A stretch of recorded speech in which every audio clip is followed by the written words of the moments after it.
Heart of the tree का बेटा थोड़ा सा इंट्रोडक्शन जो है वो आप ले लीजिएगा। एक तो बेटा सबसे पहली बात इस पोयम की ये है कि आप बोलोगे this poem is a lyric. आप सबसे पहले तो ये लिखो what type of a poem is this. आप बोलोगे this poem is a lyric. तो मैम इसका क्या मतलब हुआ? बेटा इसका मतलब ये हुआ lyric is a poem which carries only one emotion throughout the poem. Lyric is a short poem which has a strong single emotion. बस एक इमोशन होता है।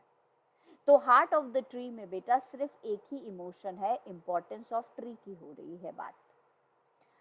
एक बेटा आप इसमें पूछोगे ma'am heart of the tree poem में हमें क्या बताया है? बेटा heart of the tree poem में हमें ये बताया है कि what are the benefits of planting a tree. एक आपने नोटिस किया बेटा ये जो पोयम है ये कॉन्वर्जेशनल स्टाइल में है, क्वेश्चन आंसर्स वाले स्टाइल में। What is the style of the poem? Conversational, जैसे बात हो रही हो आपस में। तो बेटा ये वाला जो स्टाइल होता है ना कॉन्वर्जेशन वाला, this style increases the curiosity of the poem. इससे हमें we become curious to know about the poem. तो बेटा कॉन्वर्जेशनल स्टाइल, क्वेश्चन आंसर्स वाली स्टाइल जो है पोयम की, it arises curiosity in us. और बेटा ये जो क्वेश्चन आंसर्स वाला फॉर्म है तो एक क्वेश्चन पूछते हैं what does he plant who plants a tree. तो बेटा उसके हम बहुत सारे बेनिफिट्स बता रहे हैं, 1 2 3 4। इस पोएटिक डिवाइस को हम बोलते हैं बेटा हाइपोफोरा, एंटीपोफोरा। तो बेटा ये क्या होता है जब भी हम बातें बताना शुरू करते हैं लिस्ट में, ये 1 2 3 4 5 6, उस पोएटिक डिवाइस को हम बोलते हैं बेटा हाइपोफोरा या एंटीपोफोरा। स्पेलिंग क्या होता है? HYPOPHRA, ANTIPOPHRA। बेटा ये होता है।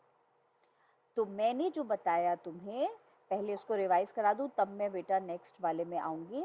तो पहला वाला जो है this poem is a lyric. Lyric is a short poem with a single emotion. बेटा सेकंड नंबर पे हम आ जाते हैं that this poem is in the conversational style, question answers form. Why this form? Because this poem gives us the बेटा importance of the trees, but it also, ये जो conversational style है, it also arises curiosity in us to know, मालूम नहीं क्या जवाब होगा। तीसरा बेटा ये वाली जो पोएम है, ये पोएम में पोएटिक डिवाइस यूज हुआ है हाइपोफोरा।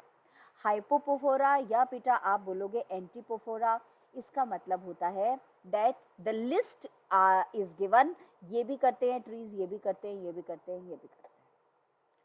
अब हम आ जाते हैं लास्ट टॉपिक पे। Ma'am what is the meaning of the title the heart of the tree? इस बेटा टाइटल का क्या मीनिंग है? बहुत इंपॉर्टेंट मीनिंग है। जैसे in a human body heart is so important, you know, heart does all the things.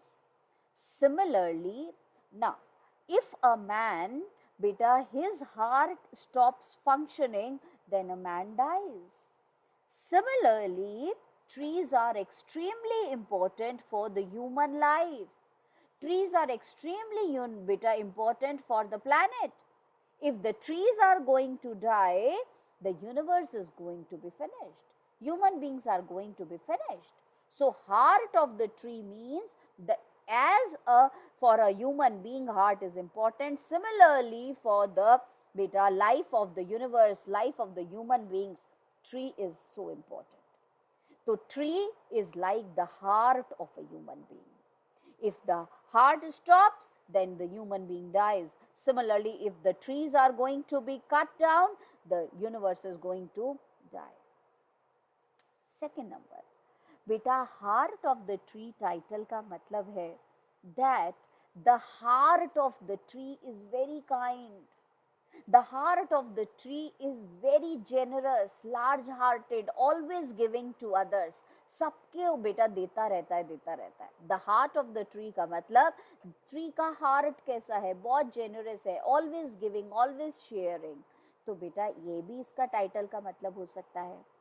और तीसरे नंबर पे बेटा टाइटल का मतलब हो सकता है the heart of the tree means the central point in the poem is the tree.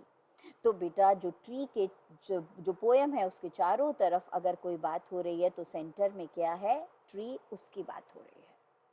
बेटा पेज नंबर 7 देखो जरा। पेज नंबर 7 पे जो पैराग्राफ दिया हुआ है उसमें से कुछ बातें हमें हाईलाइट करनी है, अंडरलाइन करनी है, वो हमें याद रखनी है। बेटा थर्ड लाइन जो है वो देखो, benefits of planting a tree, इसको अंडरलाइन कर लो। इस पोएम में हम क्या पढ़ रहे हैं, benefits of planting a tree. इसके आगे बेटा अंडरलाइन करो, his poem describes the innumerable benefits of trees. बेटा इन्यूमरेबल का मतलब कैन नॉट बी काउंटेड, इतने सारे बेनिफिट्स हैं। And the shade and shelter they bring to all life, यहां तक अंडरलाइन किया। बेटा आगे, he claims that people who plant trees plan for a future and for people they do not know. जो tree लगाते हैं अपना फ्यूचर भी सेव करते हैं और दूसरों का भी। और बेटा नेक्स्ट पैराग्राफ में, planting a tree is an act of goodness. ठीक है, कल बेटा इसको हम कंटिन्यू करेंगे। Bye, see you.